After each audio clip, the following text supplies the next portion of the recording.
Holy crap, kids. It's a Halloween miracle. The ghastly creatures and strange specters that come out but once a year, clawing their way from eternal slumber, rising in fury and violent envy as the living mock them with their celebrations. Costume dancing and tricks and treats, observed silently from the darkness by those deprived of what the f*** are you wearing? You like it?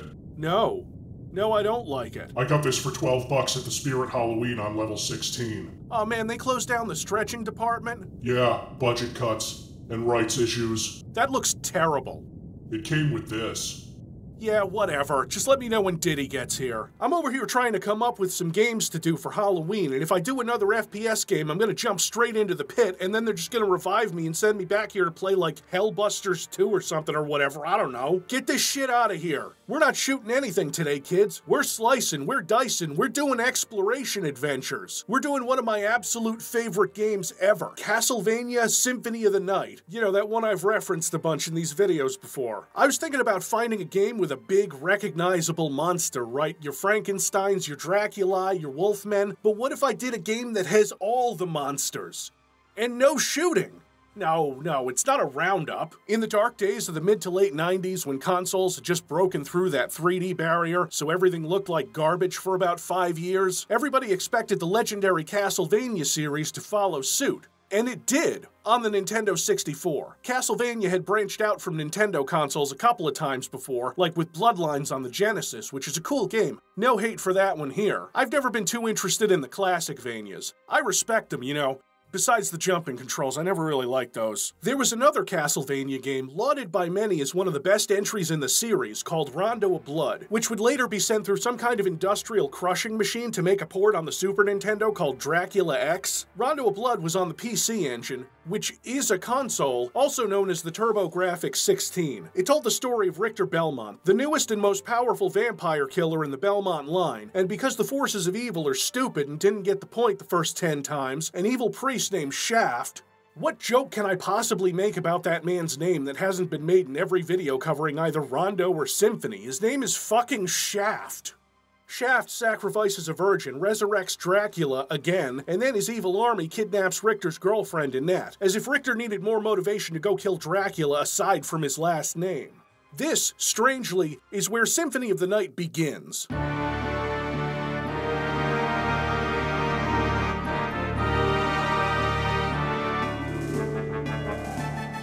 This game throws you into the prologue called Final Stage Bloodlines. I want to go back in time and see people's reactions to this. I think it's fucking genius and insane for reasons I'll explain in a bit, because we have to get to the game's most infamous moments, which happen within the first 5 minutes. Now, even if you haven't played this game, the next part may be familiar, as its mimetic potential hasn't diminished in almost 30 years. Die, monster!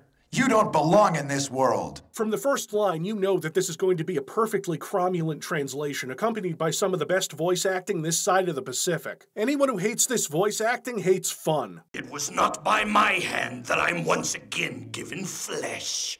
I was called here by humans who wish to pay me tribute. Oh yeah, I'm showing all of this. Tribute? You steal men's souls and make them your slaves. Perhaps the same could be said of all religions. Your words are as empty as your soul. Mankind ill needs a savior such as you. Aw, kids, it's coming. It's coming. What is a man? A miserable little pile of secrets. But enough talk. Have at you! Now, the game is starting off with a retelling of the final fight from Rondo, which is not quite like this, and is way harder. And you can't even lose this fight because your friend Maria will come in and do some magic to make you invincible if you fuck it up. But I'm not going to do that because despite Richter only being in this part of the story, he has a lot of different moves that make this fight a joke. Make it rain, Belmont. Oh, he's transformed into a second phase.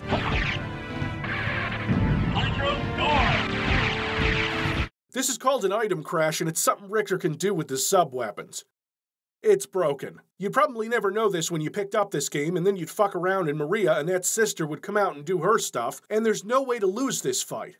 However, This game hasn't quite put all its cards on the table yet, because despite starting like a supercharged classic Castlevania game, this is an exploration-focused RPG, and the only time you see the old vampire killer again is if you unlock Richter mode and play the campaign like that, which I'm not really doing for this video, but I did grab some footage. Depending on how you do this fight, it'll give you different buffs in the main campaign. In this particular playthrough, I met a couple of prerequisites that'll give me some bonuses later. One, I beat Dracula with half or more of my health, which gives me a strength boost. I collected more than 40 hearts before fighting Dracula, so I get an intelligence boost and a neutron bomb in my inventory when I start the game proper. Yes, a neutron bomb in this video game that takes place at the end of the 18th century, why not? I'm gonna save it for something special. And I also get a +1 buff to every stat because I beat Dracula in less than a minute. I know this sounds complicated, and it is, unnecessarily so, and also there's nothing anywhere in the manual about it.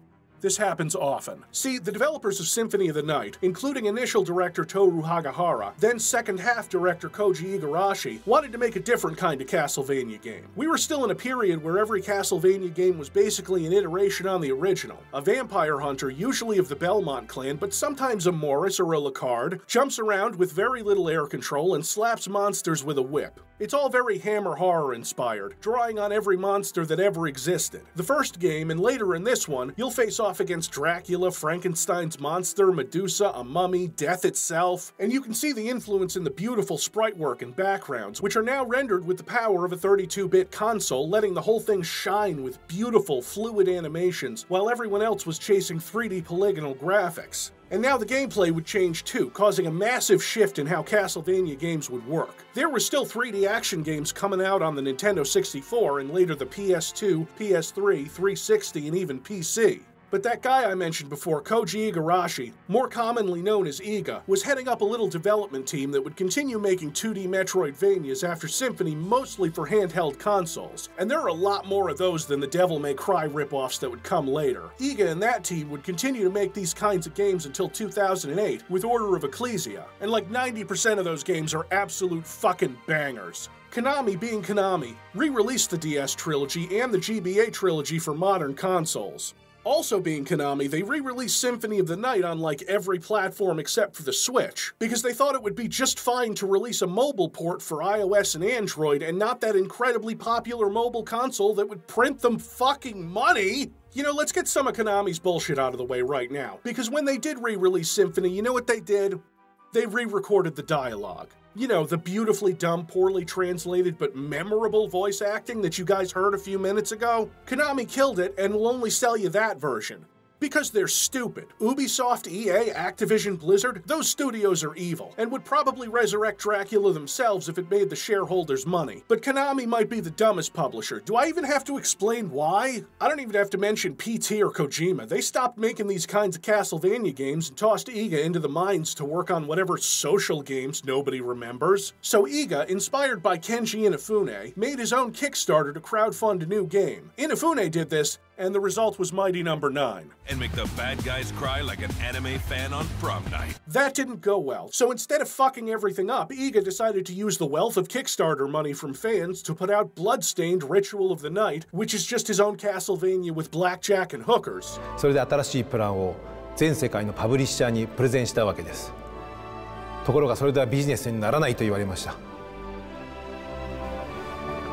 納得がない。 And they were wrong, because he raised over $5 million on Kickstarter. And instead of putting out a mid-to-trash game that nobody wanted, he and his team made something awesome that everyone loved and it met all the Kickstarter goals. The balls on this man. See all that money, Konami? That could have been yours if you weren't stupid.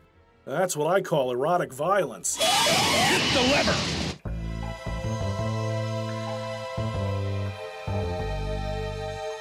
So you've killed Dracula, again.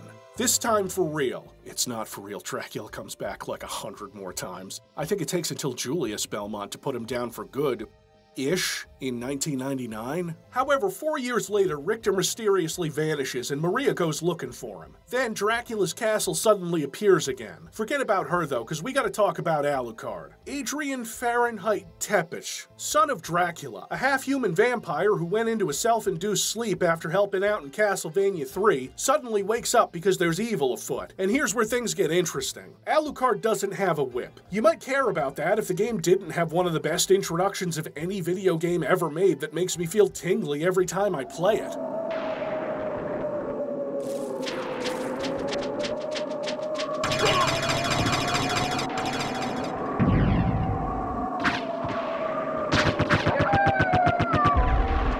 He speeds in like a cracked-out madman and starts to easily murder these wargs that are like at least 18 or 19 perilous warps, I tell you what.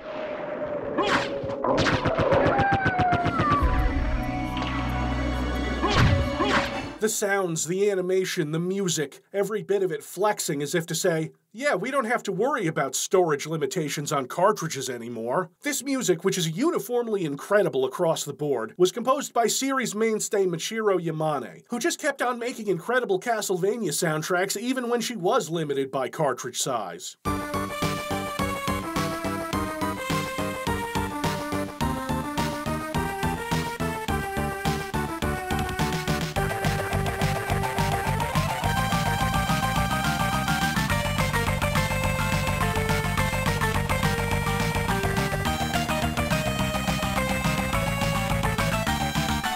Alucard is currently an unstoppable force, and this one intro section shows you why in the show they fillet the character so much. The Netflix series is so down bad for Alucard that none of you notice that he's the only character that actually kills Dracula. They locked lips onto that damn fear dong so hard his intelligence stats went down. You run through a couple of these lavishly detailed rooms full of beautiful pixel art, massacring dozens of monsters. You're a powerhouse. But you ever get cornered at a family party by one of your dad's friends who's creepy and weird and they take all your cool weapons away? Yeah, that's death. Yes, that death. The Grim Reaper, a recurring boss in Castlevania games who's subservient to Dracula. Death itself serves Dracula. The Codex describes him as Dracula's close friend, and he's a total hard-on about it. I've come to put an end to this. Still befriending mortals. I'll not ask you to return to our side, but I demand you cease your attack. Nah. I will not. You shall regret those words. We will meet again. What?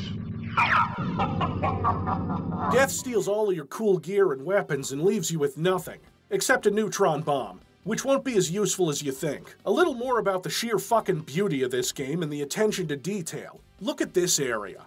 All the way in the background, that's where Richter started in the prologue. That's the end of the castle. Below it, impaled bodies, which is very true to Dracula's origins. The game is full of little details like this. I punch a skeleton to death and get a short sword, which is a poor excuse for a weapon, and so is red rust, which I also get here. We'll use red rust, like once, you'll see. I step into the nearby save room, which is one of the few places you can tell that I'm running this game upscaled. The 3D models that the game uses for props occasionally, like for doors, save rooms, they look a little different now. We're doing nearest neighbor upscaling, none of that blurry shit. If you see blur, blame YouTube. And here's where you really start to get into it. You've got a couple of items here, so the inventory system isn't a clogged mess of crap yet, full of stuff you don't need and can't sell to the shop, plus a long list of artifacts, stats on strength, constitution, intelligence, luck, attack, and defense, as well as 7 different slots that let you equip hundreds of different items that'll affect those stats. 2 of those are your right and left hands. You can equip whatever in these slots. 2 swords? Sure. Unless you're carrying one of the rarer two-handed swords. Or a shield, but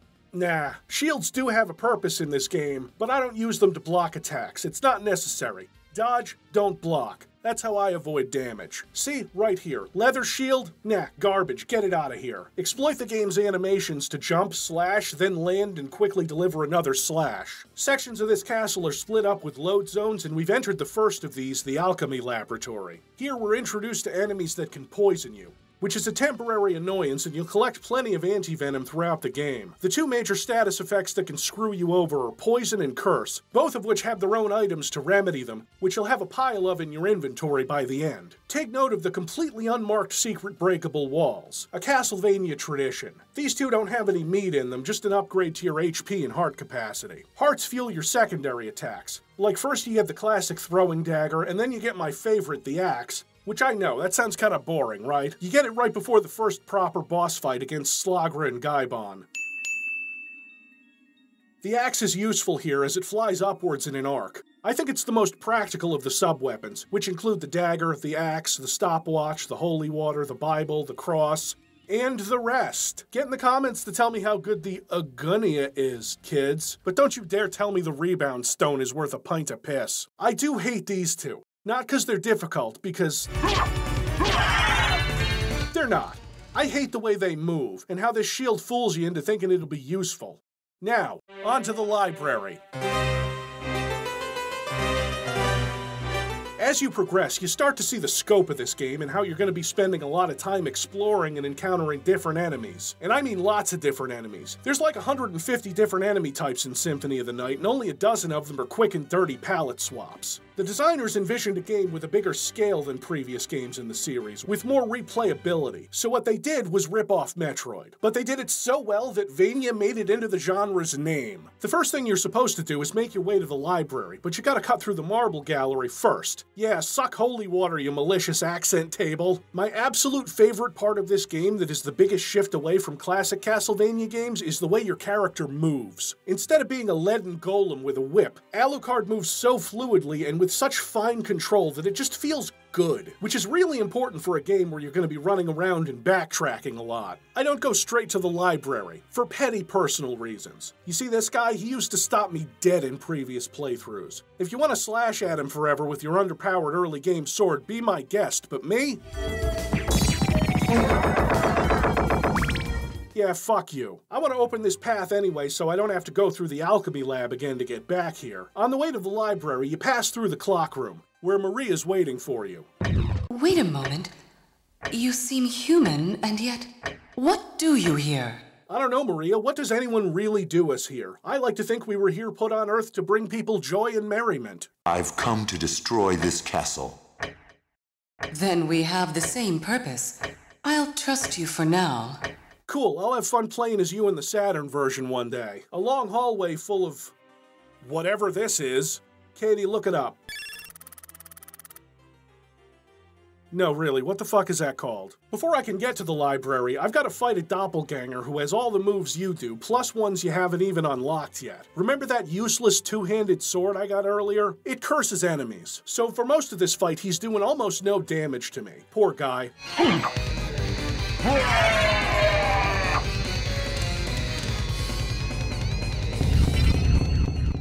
I'll see you later, and it's going to be even more embarrassing for you then. Now, I know I said I'm going to the library, but I'm not yet. See, there's this big armored bastard here that I'm horribly underleveled against. My sword takes 1 HP off of him.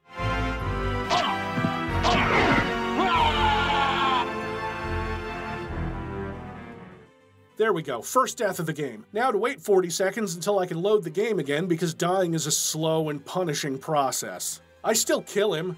Slowly and carefully.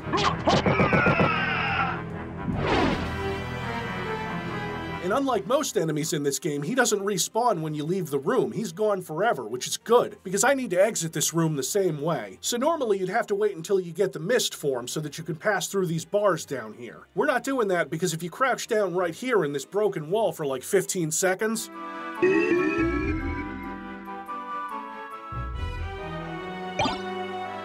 This piece of armor is the Mirror Cuirass, which protects you against being turned to stone, which you want.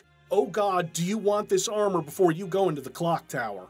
The other item you get is the Jewel Knuckles. See, Alucard, like we saw before, can just punch enemies in the face. And no, I'm not even getting into the aerial attack or the special attacks some of these fist weapons have. This video's gonna be long enough, I promise. So on top of the damage you're already doing from a punch that levels up, you also have another weapon adding damage on top of that. How broken is this? Very. Open an elevator to grab yourself the wolf transformation that isn't particularly useful yet, and now we can finally enter the library.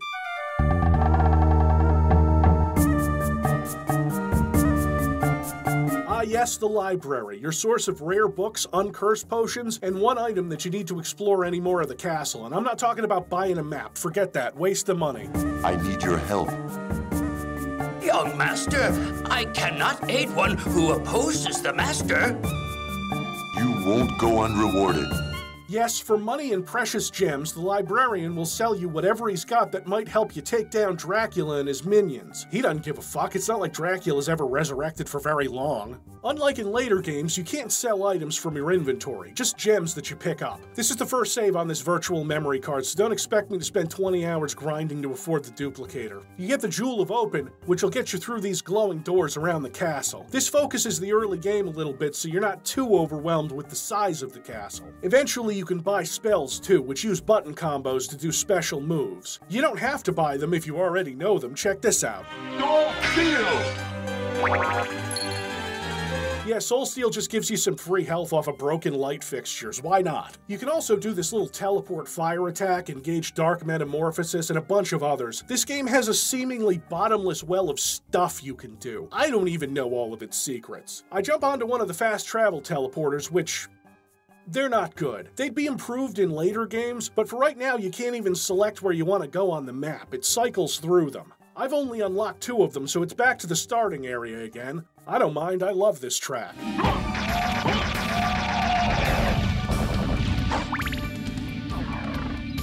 Now I decide to take a route through the Royal Chapel, which, I mean, having a church in your vampire castle seems like a weird thing, right? There's a long staircase to ascend here with fire-spitting bone pillars and armored knights. It'd be easier to go at it from the opposite direction like I do later. What rolls downstairs, kills monsters in pairs, rolls over the corner guard. It's good for attacks, respawns when you're back. It's a big spike ball placed precariously at the top of the chapel. I'm really taking the long way up these stairs because I want to get to the next upgrade, the Leap Stone, which is past these towers, and the other way I can get here is to go through the clock tower first.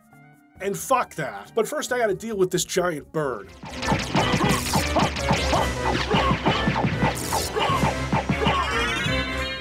Impressive. You're very strong. Damn right I am. Maria, right?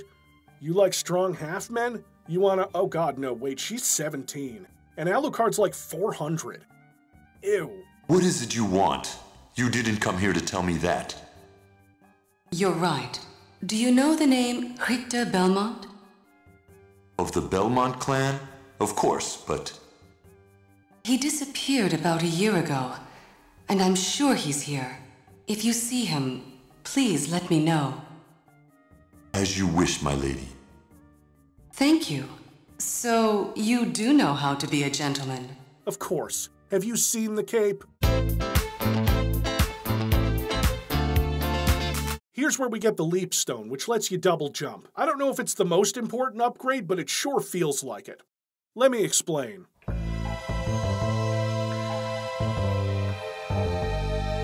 This is the first, ooh, let me go back and grab that power-up. The one where you know there's places in the castle you just couldn't quite reach before, and now you go back to those and collect the rewards. Not all of them are good, though I'd be an idiot to turn away any HP upgrade. So I go back to the Marble Gallery, open the underground areas, and make my way back to the library. Yes, again. Of course, otherwise I'd miss out on this.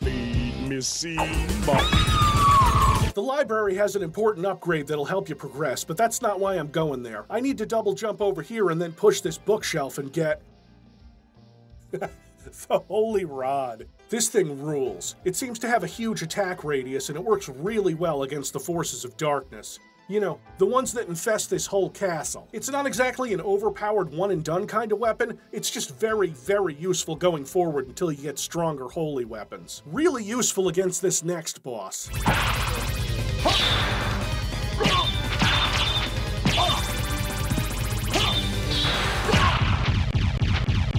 Oh right, I need the mist power. I could go get it now, but I'm not going to. I think I'm ready to clear out the clock tower. Anybody who's played any Castlevania game should rightfully be wary of the clock tower. It's a platforming nightmare in every single entry. Sure, Symphony might be easier than your average Castlevania game, and maybe I got a piece of armor that prevents Medusa heads from turning me to stone. Now that I think about it, this clock tower isn't actually that hard, and my worst problem is that Alucard can't swim yet, and water damages him because vampire stuff, blah blah blah. I get a snorkel later, it's fine.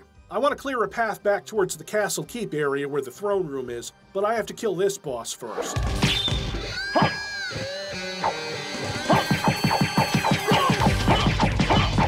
Humiliation. Okay, into the underground caverns. This playthrough is a little scattered, and that's okay. I like being able to do things in whatever order, go anywhere, explore, collect money, level up, all important things, and like I said, traveling through the castle is a blast. The caverns has one of my favorite little interactions in the whole game. If you push this box over this little crack,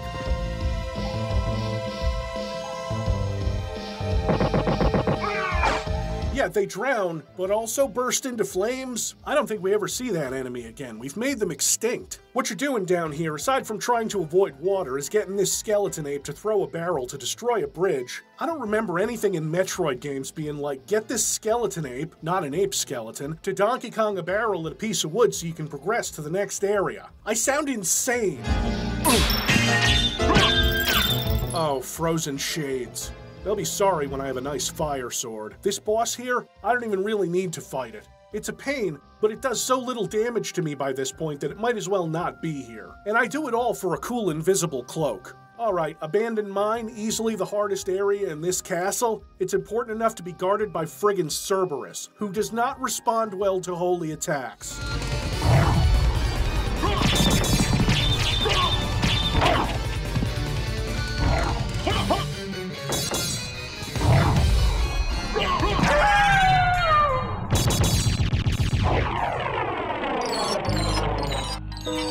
We've gotten to the point where we can kill monsters pretty easily. Not all of them, mind you, most of them. The way Symphony of the Night is balanced is that the third or fourth time you run through an area, you can kill anything there without having to stop. It makes exploration a lot smoother, compared to a classic Vania where the game is ruthlessly punishing and then it ends with you going to the store to pick up a new Nintendo controller and some tools to patch up the drywall. Rest in peace, fucker. Symphony punishes you just a little, sometimes. And then, in retaliation, you call upon the wrath of heaven, hell, the elder and outer gods, and John Carmack to make the numbers big. On top of bosses and irritating enemies, I also grab my first familiar down here. Because this game isn't satisfied with one character that you level up, you can collect 4 different familiars that all have their own abilities. This demon will attack things, but right now I just need him to press a button. A switch.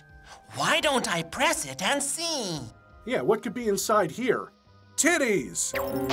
I hate her. I don't care how naked she is. The plant stuff is a deal breaker. Still, I whack her with my holy rod, which makes her all hot, and I'm abandoning this joke now in case she's like 15. All this gets me is a ring that kills my defense and raises my attack power.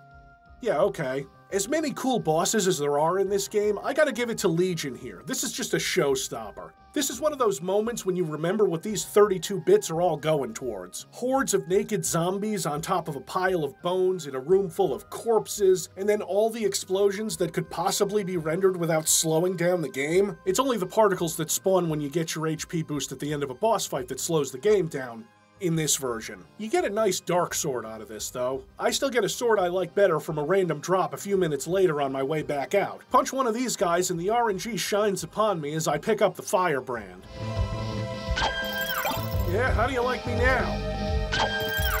Okay, time to meet the oarsman. I'll take you to a place which might be interesting for you.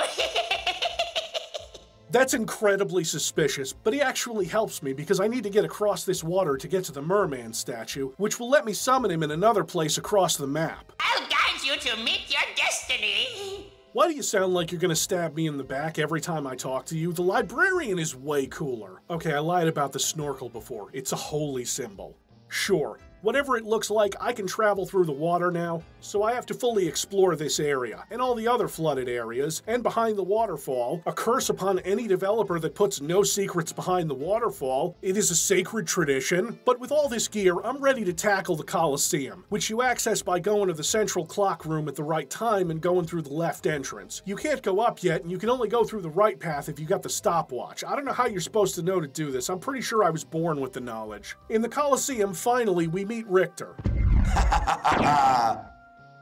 Who are you? Open hell's gate. Come forth, my servants. The scent of your blood. You're a Belmont. Crush this flea who invades my castle. Yeah, sure.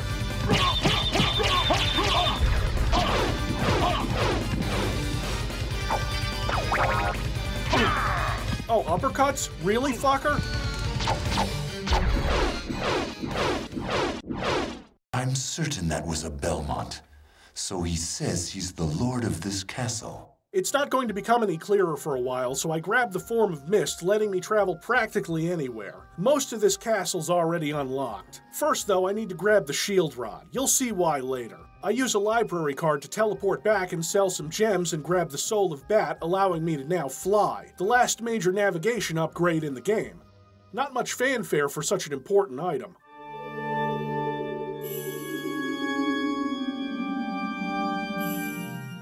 The Bat Soul is technically the last item you need to finish the game, because now you can fly up those stairs in the Castle Keep and get to Dracula's throne room where the game started. I've got so much to do still. I need to grab the wolf power, then the wolf skill, which lets me traverse the castle like this. Then go to Ulrox's quarters and deal with him.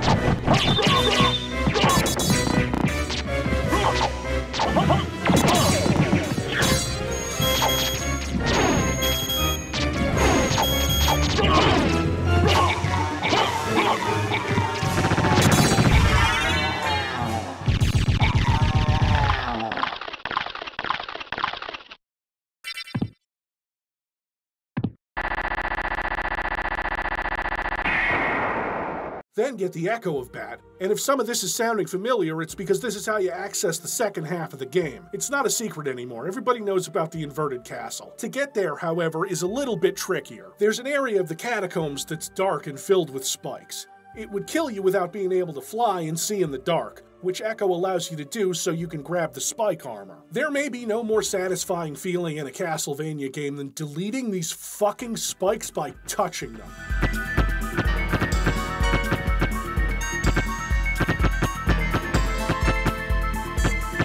I gotta go across the castle to do the same thing so I can meet Maria again, who somehow got past the spikes, turned into mist, and had a Jewel of Open. Because that's how I had to get here.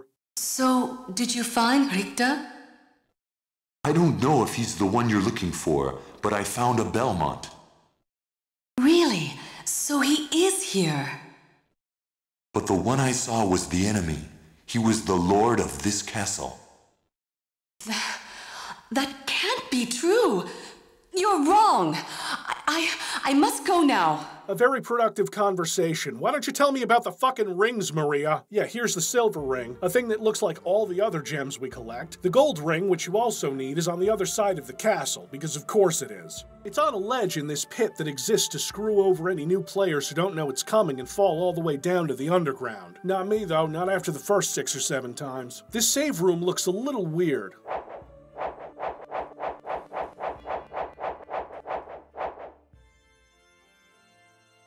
Mother! Oh, hey, look, it's Alucard's mom. When they burned her at the stake for the crime of vampire boning. They were really regressive back in those days. Yes, Alucard. Watch me die, and remember always my last words to you. Yes, Mother. You must despise humans. They are to be your prey. What? Better for them to die than to let them compound their sins. Begin by slaying that one over there. Oh, no, he's a background object. I think they all are. No, it wasn't like this. It wasn't. His mom told him to love humans. For some reason, I don't know, humans made atomic bombs in the Borderlands movie, so... No, you're not my mother. What kind of demon are you? You broke free of my spell. I like that. Come here, little boy, and show me what you've got. Well, nah, I don't feel bad about this one. Eat my holy rod.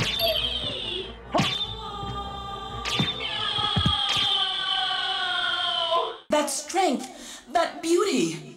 You're the son of Lord Dracula. And then Alucard does the absolute coldest shit. Death in the dream world will set your soul wandering for eternity, demon.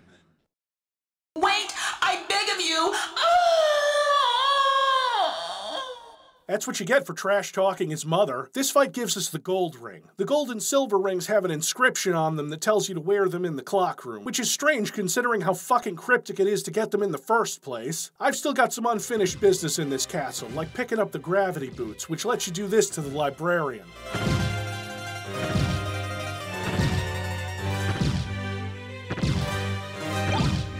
I'm not implying that Alucard is really forcefully eating ass to get these items. I'm stating as fact that Alucard is eating his ass. Thank you! I haven't leveled up enough to get everything, but the Ring of Arcana is good enough. It increases drop rates from enemies, and man will I need that soon. I go back upstairs realizing that I have enough money to purchase Joseph's cloak. You know, just a little bit of money, 30,000 gold. What does it do? Well, tactically nothing. It lets you go into the menu and customize the color of your cape. Oh yeah, purple, definitely. I spend a while running through the castle collecting things I want, like the Sword Familiar, who you're gonna see a lot of as the game progresses because it fucking rules. I didn't realize until this playthrough that he's a 3D object. Now I'm ready. Why is a Belmont planning the resurrection of Count Dracula? Count Dracula rises but once every century, and my role is over. If I can resurrect him, then the battle will last for eternity. Yeah, okay, that makes sense. But enough talk. Have at... Fuck, I forgot he can do that to me now.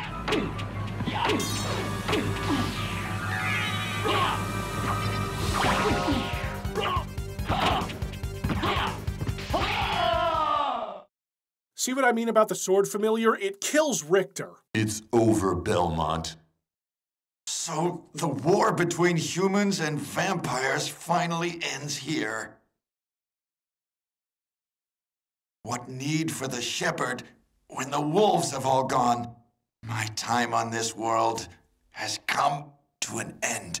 I may criticize this game's writing, but it has its moments. Alucard, how is Richter?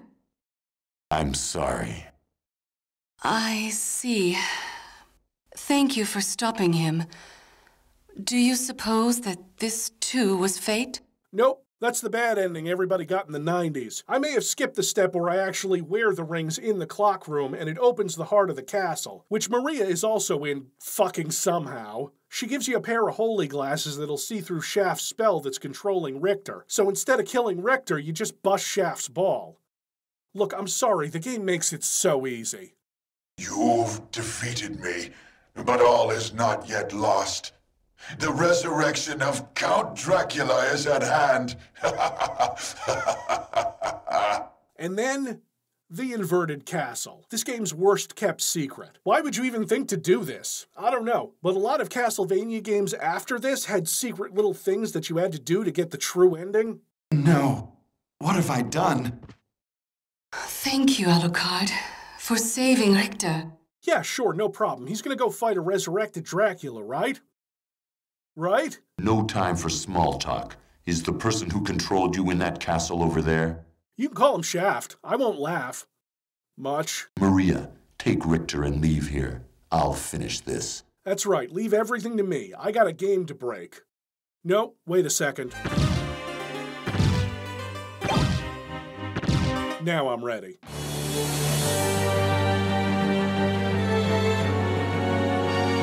Katie, stop it. That's not funny. Welcome to the inverted castle. It's a much more treacherous place than the regular one, full of mostly different enemies and a slew of new items to take them down. This is where the game may actually appear hard. It's got the same layout as the castle you've already played, but the design is far more malicious. And a little tedious, I'll admit. I mean, you gotta use the bat form to fly a lot of places because the gravity boots, which I've been using for these super jumps, aren't great for navigation. I haven't talked much about map coverage. In the first castle, you can get a little over 100%. With the second castle, you can do a little over 200%. You don't need that percentage to get the game's best ending. Now, you only need 196% map completion. I've seen things online that lead me to believe that with a glitch you can get up to like 400%. Something to do with the Sword Brothers attack. The inverted castle is truly an open world. You can go to any part of the castle you want to. The only thing you really need to get to the final boss at the heart of the castle is 5 items. Pieces of Dracula, which are dropped by 5 bosses that all mirror the stage bosses of the first Castlevania. And collecting pieces of Dracula is straight out of Castlevania 2. You've got the giant bat, the first one I face that's fairly close to the entrance. My gear is so good that it barely damages me. I kill it with the freaking Jewel Sword, which is another item I picked up in the standard castle by transforming from wolf to bat inside a secret cave so it opened a door. And no, I don't know how anyone would know to do that, okay? But the Jewel Sword makes enemies drop valuable treasure and has special attack that'll drop coins no matter what.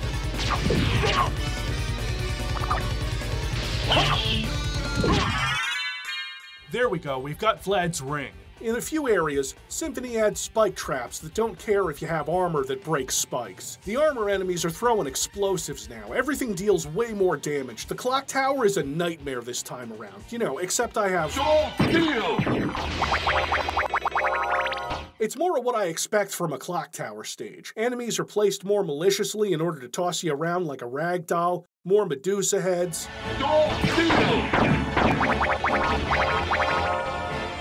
Okay, maybe this game has some balance issues. Why would I torture myself with the clock tower again anyway? It's not like there are any bosses in there that need to be put down.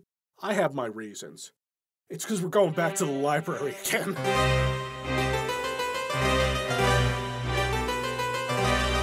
You know what I'm doing. You know exactly what I'm doing. Don't judge me. See, there's some items in this game that aren't hidden in secret rooms or require cryptic processes to find. They require pulling up your sleeves and doing some grinding. And this entrance hallway to the library has one of the greatest treasures in this game. This guy here, the Shmoo, a stupid, useless enemy that goes down with one slash from a mid-tier weapon, drops something very, very special. And very, very broken.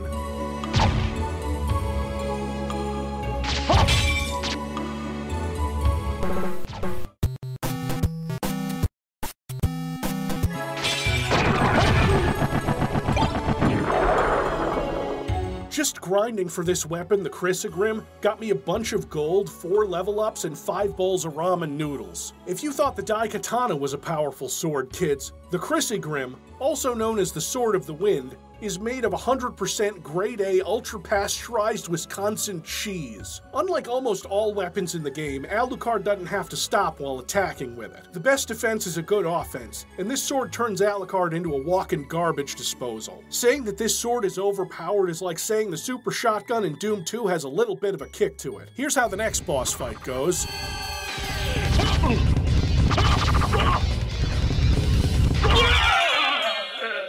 There are still dangers, like the Nova Skeleton. Oh, this absolute bastard. He shoots lasers out of his coccyx, by far the most dangerous boner in the game. I remember him hitting me in previous playthroughs for over 100 HP, and you're not gonna see that because I don't go anywhere the fuck near them during attacks. I'm going through the reverse marble gallery to get to the reverse castle entrance, and fuck! Who's doing this? Who is making these machines? Who the fuck built battle bots? Am I getting... shafted? Actionable pun detected. You know what? It's more interesting than a plain old electric shock. Oh, I'm gonna feel that tomorrow. And forever. You're not ruining this game for me, goddammit. I love this. I'm the lord of this castle now, bitches. Okay, the final guards don't count. You can fly over them if you want. Oh, there's a Medusa boss? Good thing I still have armor that protects against stoning.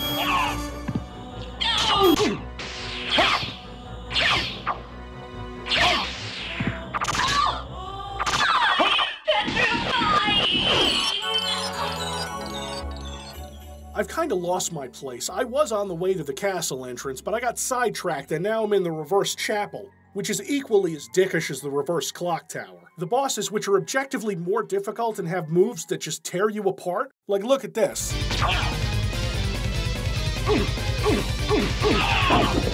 You remember how I said I didn't bother with shields? That's because I think damage mitigation is more important. Like there's this fight where you have to kill evil versions of Trevor Belmont, Sypha Belnades, and Grant Dynasty. One part of this is collecting pieces of Dracula. At the moment, I have 4 of these from the creature, Bat, Mummy, and Medusa. The item from Medusa makes me immune to curses, which makes this all way easier. I don't know if it's the armor I'm wearing or the holy damage resistance potion I took, but they can barely scratch me. I'm not even spamming the Chrysogrim, I'm using the Morgamil.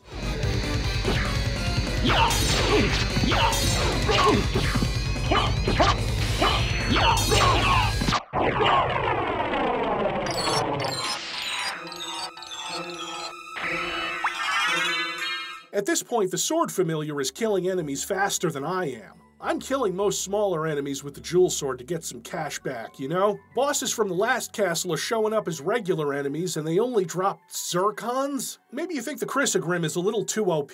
Maybe it completely destroys the game's balance. So let's go grab something that's a little less of a vulgar display of power. Which means we're hunting the elusive dodo bird, the rarest creature in the entire game, practically extinct. So...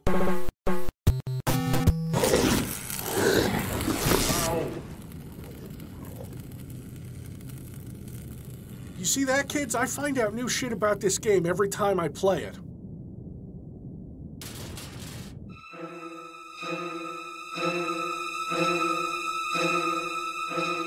Look, I know this game has some balance issues, okay? I know. I feel a little bad about it. I feel a little bad not engaging with more skilled combat tactics and just deleting everything with powerful weapons, even if they are in the game and just really hard to get. You see the game fighting back? I don't see the game fighting back. Ha! Right. The rune sword doesn't quite de-atomize enemies as quick as the Chrysogrim, though it does have ridiculous range, covering more than half the screen. I don't know why it spells out the word verboten. Like, am I not supposed to have this? Am I not supposed to level up the sword familiar until it becomes a weapon in my inventory that deals nearly 100 damage? Am I not supposed to kill monsters so hard that the bone snakes they're riding? Bone snakes. I'm not supposed to kill these flea man riders so hard that their bone snakes stick around like ghosts that provide easy dick jokes. I'm not supposed to rune sword these greener naked plant ladies that I detest. Am I not supposed to be wearing a ring that increases rare drops on both hands? I'm just supposed to suffer through a room like this where these god-awful blue Venus weeds put up a shield of vines around them without spending 20 solid minutes of my time grinding for a sword that mitigates that bullshit? I mean, if I was gonna play this without these special items, this would be a total slog. I love this game. This is one of my favorite games. Why would you make me look at it critically, you sons of bitches? Just let me have something, please. Please, just let me have something. So, you've made it this far. In the name of your father, cease this foolishness. Not while there's a breath in my body. Then for the master, I'll feast on your soul this night.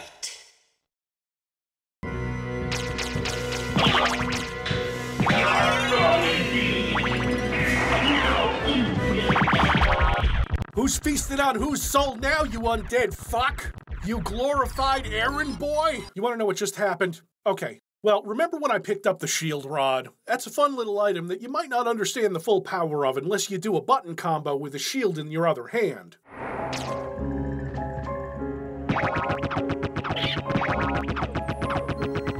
I don't feel good about this.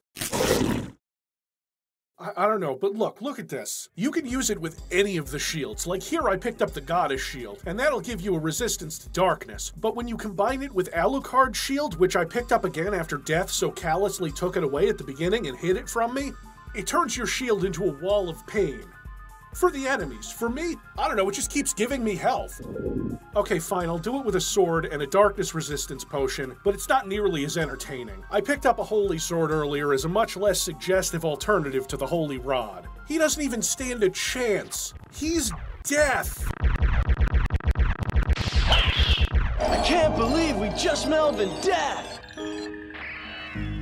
He gives us the last piece we need to get to the final battle at the heart of the castle, but I've still got some exploring to do. This is Galamoth. He's easily the most difficult boss in this game, tossing you around and bombarding you with lightning attacks. Use a lightning resistance potion? Of course. Does it help that much? No.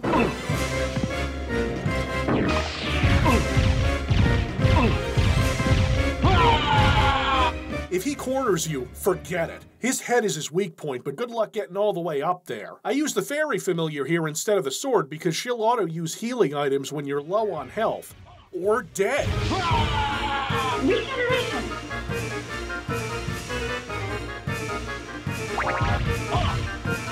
Jesus, come on. You know how much health the Codex says that Galamoth has? Me either, because it's a fucking question mark. I'm not trying to break the game, it just keeps bringing me back. I have too many life apples. I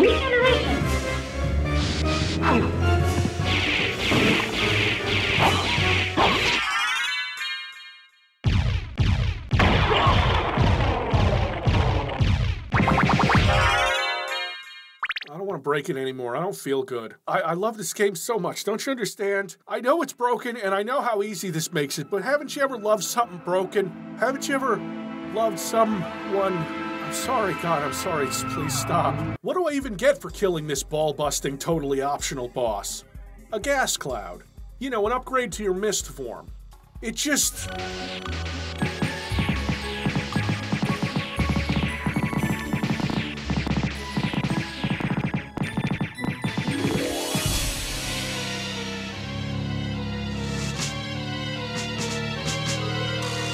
Doppelganger 40? Doppelganger 40?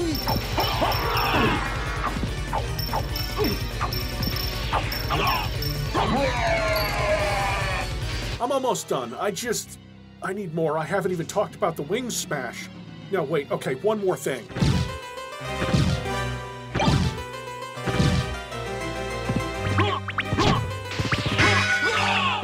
What? Okay, let's wrap this up. We've got a Lord of all evil to kill. Again, I don't have 200.6% map completion. I have 198.1% map completion, which is good enough for the best ending. Since I have all 5 pieces of Dracula, I can enter the heart of the castle. So you are the one who was controlling Belmont? Yes. I am the dark priest called Shaft. This world must be cleansed in the forge of chaos. Okay. Why did you make Belmont lord of this castle? For centuries, vampire hunters have defeated evil with holy power. But if 2 vampire hunters were to fight each other... But Belmont's power is supreme among vampire hunters. None other could defeat him. Exactly. That's why I removed him as a threat, by making him into lord of this castle. That doesn't make sense. But your plan has failed. Has it indeed? Yeah. Do you see? I don't even have a chance to kill him. This game could be playing itself. You claim to love the darkness. Go then and dwell there for all eternity. But my goal is achieved. Count Dracula has come to purify this corrupt world with the searing flames of chaos. It's not that bad, really. Well met, my son. It's been a long time. I was hoping we would not see each other again. I can't allow you to leave here, Father. You have ever been the ally of humans. Have you forgotten what they did to your mother? Oh no, he did not just start talking about your mama again. Dracula, in the name of my mother, I will defeat you again. Yeah, and I've been saving something for the occasion. Better watch out. It go boom. I don't need this. I got 2 swords and water doesn't burn my skin anymore.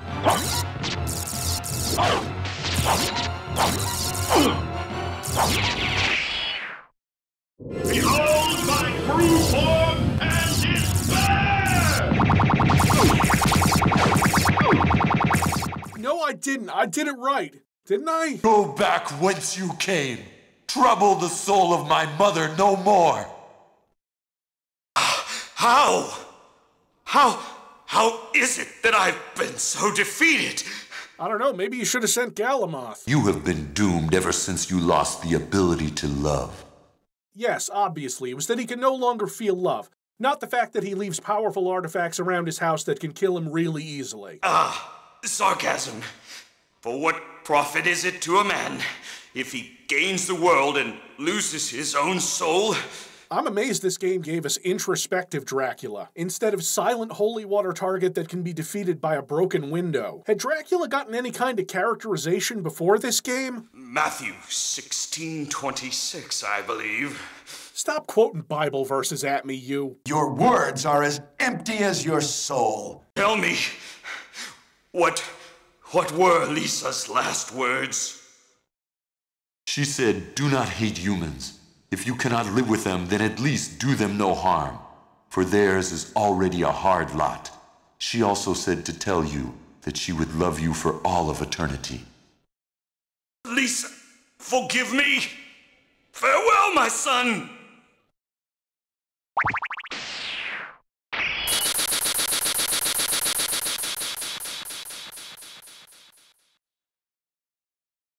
Alucard, what will you do now? The blood that flows in my veins is cursed. 'Twould be best for this world if I were to disappear forever. I see. Farewell, then. We'll not meet again. Alucard? Don't you want to go after him, Maria? I'm sorry. I can't let him disappear from my life. That's right, you've known him for like 10 hours. Go after him. Perhaps you can save his haunted soul. Okay, but she's 17 and he's like 400, and that's the end. Maria goes after Alucard and there's hope, I guess. I don't know, man. I'm exhausted. Is this what it's come to? Having to pick apart games that I love? For what? For content? The algorithm? I'm never going to be able to play this again. I hate this. Couldn't you just hit me with an electric shock or something? Huh?